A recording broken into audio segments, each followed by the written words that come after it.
Cockroach जनता party मजेतून निघालेला digital पक्ष.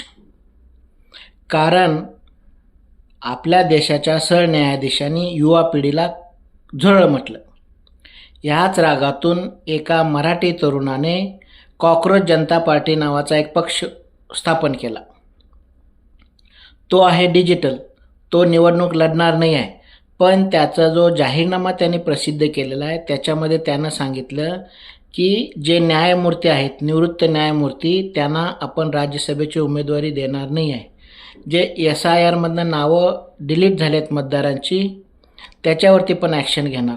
असे बरेच मुद्दे त्यांनी आपल्या जाहीरनाम्यामध्ये सांगितलेले आहेत.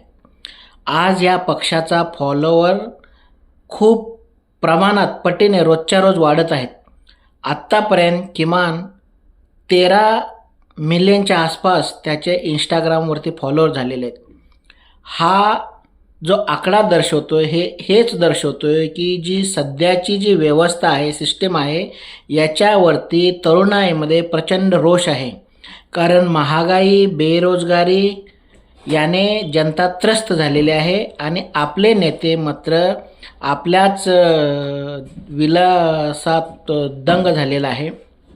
ह्या पक्षाला मिळणारा पाठिंबा म्हणजेच सिस्टम विरोधात जनमत तयार होत आहे, जन आक्रोश वाढत आहे. एवढंच सरकारने लक्षात घ्यावं.